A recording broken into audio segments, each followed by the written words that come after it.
In my videos, I usually say stuff like this. If you have a lot of defense debuff, if you have her at A1 or 5-star weapon, you probably don't need this. You need to do the calculation yourself on debuff.net to find like the best set for her for the fight.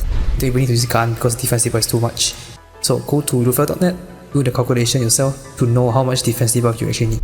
But how do you actually do this? Well, in this video, I'll teach you just that. But before we start, we need to understand the basic. What is the defense stat? So looking at the damage formula here, you don't have to understand fully like all the math or that, but you do need to understand a few things. So the enemy defense is made of mostly two things.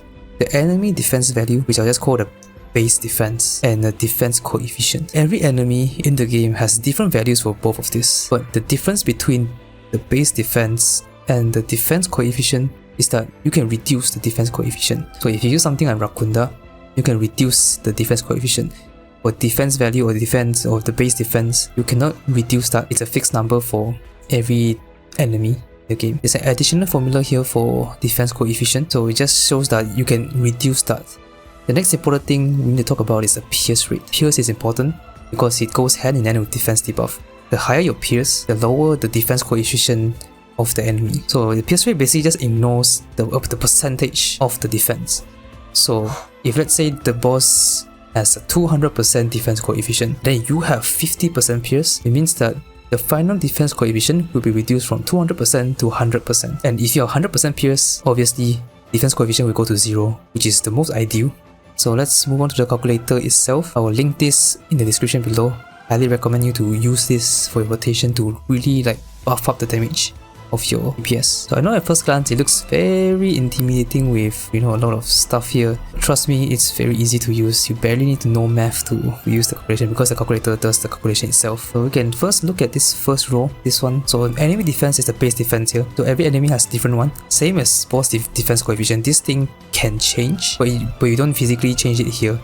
Do not change the numbers here. It just shows you like how much the boss has, how much defense the boss has. And then the final damage multiplier here, you don't really need to worry about this. What matters more is this one, final damage increase, which we'll talk more later on. Then when we go to this area, this is the total pierce. It's at 0% obviously because we haven't started anything yet. Then here is the total defense reduction, or also 0% because we haven't put anything yet. It's 0 out of the defense coefficient, which is 263.2. But again, every enemy has a different defense coefficient. Then final defense coefficient is basically how much left. How much defense coefficient does the enemy has left? Right now it's still at max because we haven't reduced it at all. Then final damage increase is how much more damage you're gonna do, basically. Now when we go to the bottom right, we have the pierce rate and the defense reduction. You need to use this to input the values and stuff. So you can see here, we have two things you can like manually type in.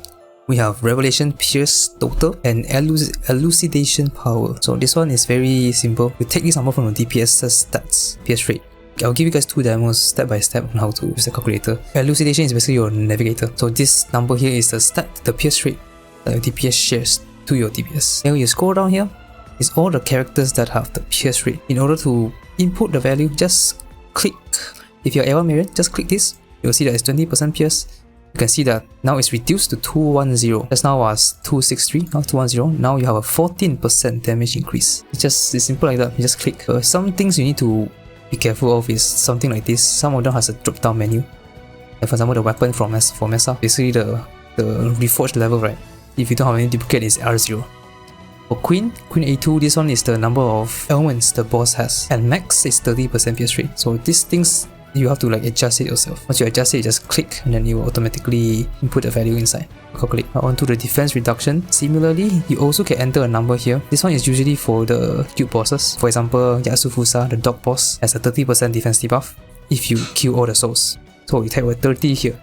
Then you can see that it's 30 here. And the final now is 233 because 263 minus 30 is 233. Then it's a 7.6% increase to your damage. Then when you scroll down, you can see the cards here. Departure control level resolve. This will debuff event. Also similarly, pierce rate also has the cards, but these two haven't released in global yet, so don't have to worry about that yet. So the wonder part here is going to be a little bit more confusing, a little bit annoying in my opinion. The big reason is because all the knives here is at max reforged level and all the personas here are max overclock level. So I can just show you what I mean.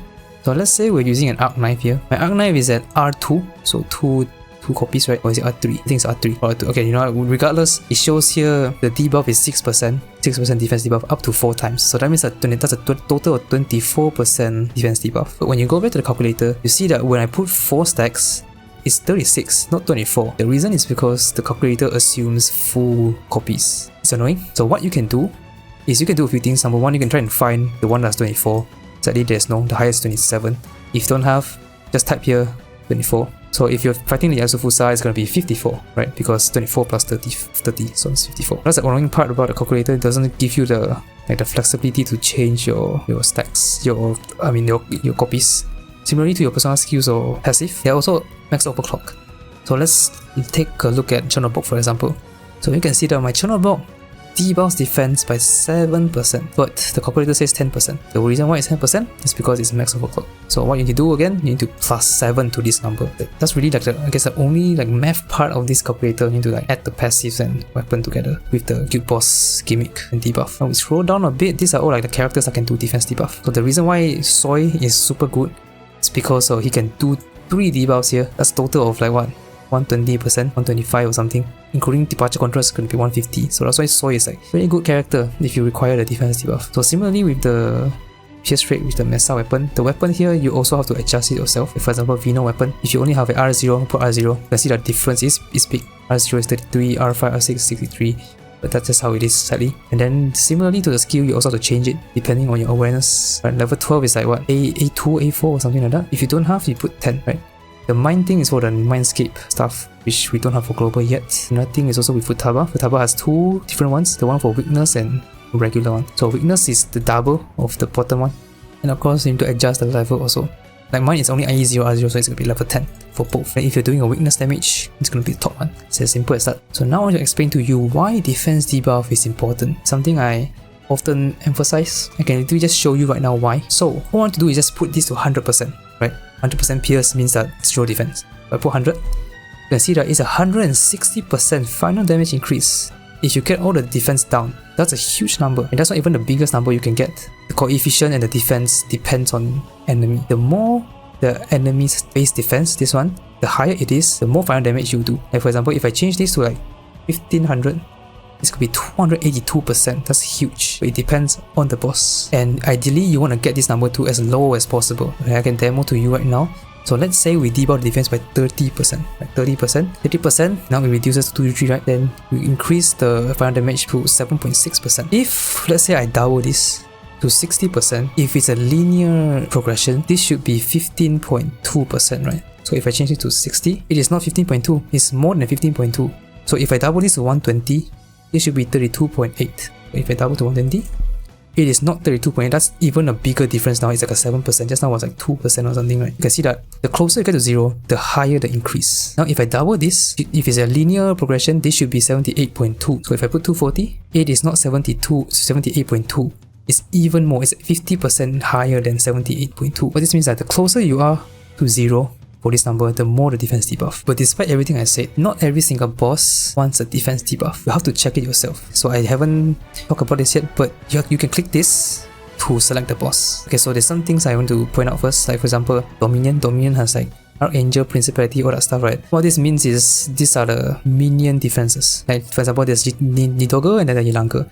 So the Nidogger one is purely the defense of the Nidogger, the boss, the big boss, the middle boss. Yilange is going to be the worm, right? The minions. You can also see that the defense is lower for the minion, it's 364. Nidogger is 669.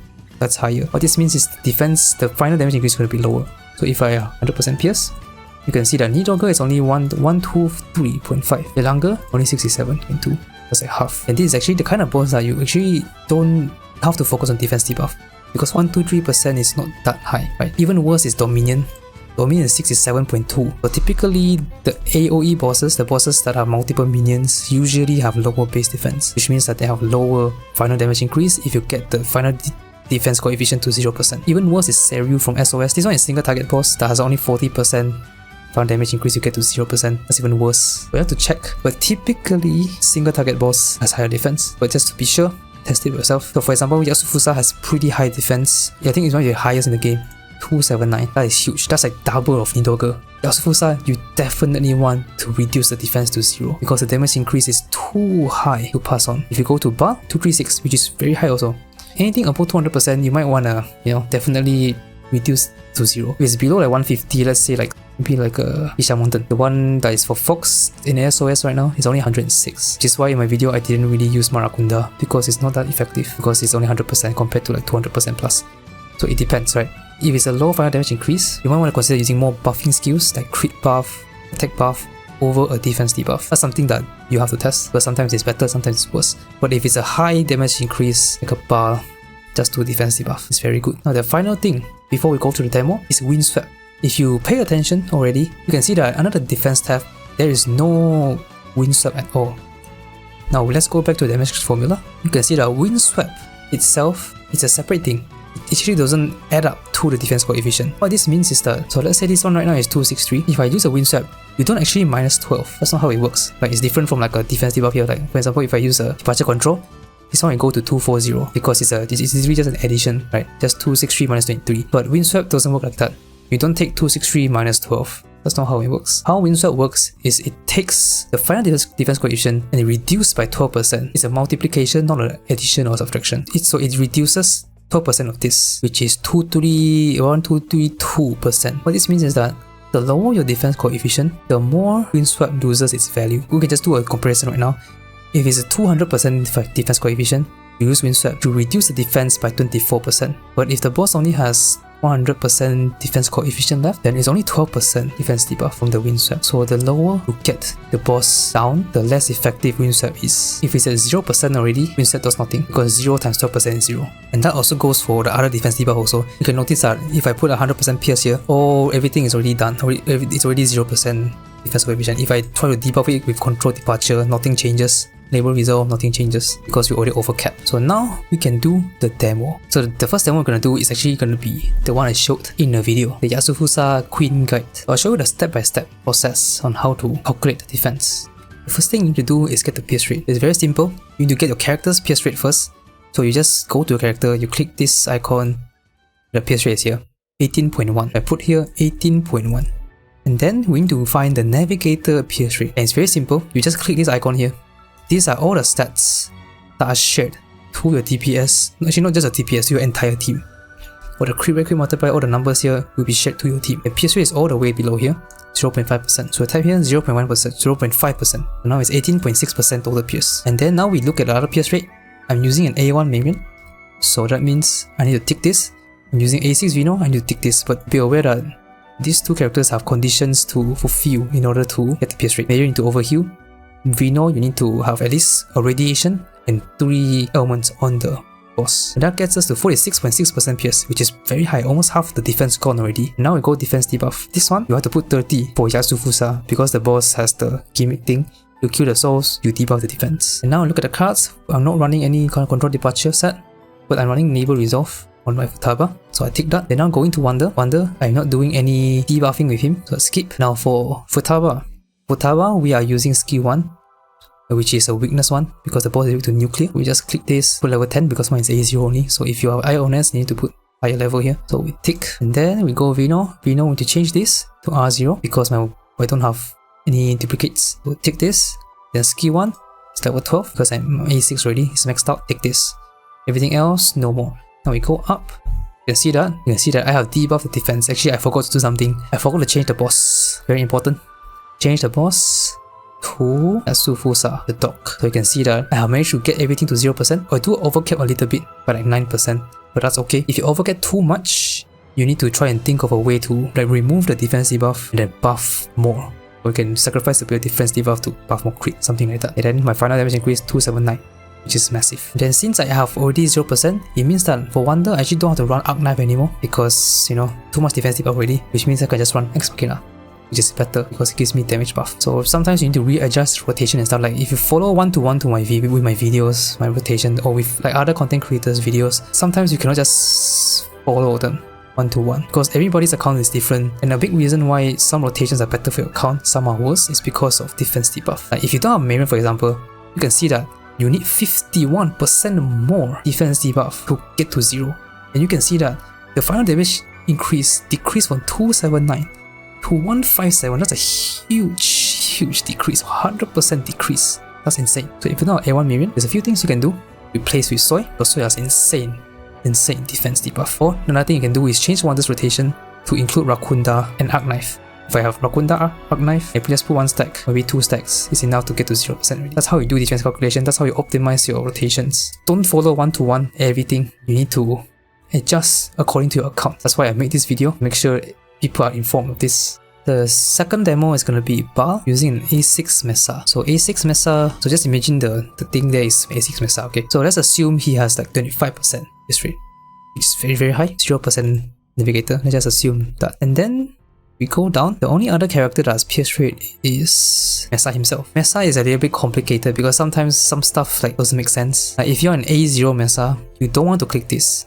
But if you're A6, you want to click this. Just a reminder of what it does. The passive here is that it increases the pierce rate of Reaper mode by 21%. If you're using an A0 Mesa, you don't even transform to Reaper mode, which means that this sentence is absolutely useless. But for A6, you do want to transform to Reaper mode, which is why we take this one. As for the weapon, it's a little bit weird also because the pierce rate only applies to rending damage. So typically, you don't really click this because you don't actually give pierce rate to the entire skill. It's only the rending part of the skill. But this one you can tick because it's a Reaper mode. As long as you're Reaper mode, you get the pierce rate. Now to defense debuff, we put 45 here because Bao will have 45% debuff if you have like 15 stacks of the debuff stuff. The stacks 15 times, right? So 15 times 3, 45. Then let's see, we have departure control because we're running this card on Moko. Label resolve from Futaba also. Now for Wander will be using a Rakunda. He will be using the Mark from Yanosik. And also I forgot again to change the boss to Bal. Okay, you can see that it's already 0%, right? That's the point of this second demo, is to show the overcap, what to do when it's like really overcapped. So my eye weapon is only like no copies actually, so it's only 10% debuff, so I just put 1 stack. It's actually 2 stack for 10%, but okay, I already mentioned just now, all the weapons and personas here are like max copies and max overclock. But as long as the number is the same, doesn't matter. So we just put 10% here, even though it's 2 stacks. And then we have defense debuff from Futaba. It's also a weakness, level 10, and that's all. And when you look at the calculator, it's a huge overcap. Do not do this, okay? Do not do this. It's doing more harm than good actually. What do you do if you encounter something like this? A huge overcap. It's very simple. Remove some cards. Adjust Wander's rotation a little bit. One thing you can do, very simple. Remove the weapon, maybe. Just change to Max Machina. Or actually, maybe you can keep it. Because eye weapon also gives you like a physical buff. So maybe you keep that, right? But you can remove the cards. Or the label resolve. You can remove both of them or something. But for this case, very simple. Don't use skill 1 Futaba. Just remove this. Right? Typically, Futaba's rotation is 1-3-1-3. Change that to 2-3-2-3 instead, because skill 1 is just a defense debuff. You don't need this anymore. They remove this. You can see it's still overcapped, but you're at least using skill 2 Futaba instead, which will give you more damage. And then you can see that it's still overcapped. So the next thing you can do is actually remove control departure, or maybe level resolve. Okay, level resolve cannot. You still need this. So keep level resolve. You remove control departure from Moko. You give her like harmony victory or a bit of extra damage. And that's pretty much it for the entire demo, both first and second. So takeaway, don't blindly copy rotations. Don't one-to-one copy my rotations or other content creators or whatever rotation you find online. Do defense calculation first. Make sure that rotation is suited for your account. If it is not, adjust accordingly. Remove some stuff, add some stuff, change Wander's persona, change Wander's rotation, do all that. And that's part of the game. That's also part of why I like the game. I enjoy playing the game because it's fun to try and figure out which combinations of personas, which combination of defense debuff, crit buff, attack buff, whatever, which combination is the best for my account. I never say the rotation is the best for everybody, it's just for my account, because everybody has different account. Or if you're a casual and don't care about score, that's also completely fine. Because by the end of the day, the only thing that matters is that everybody has fun.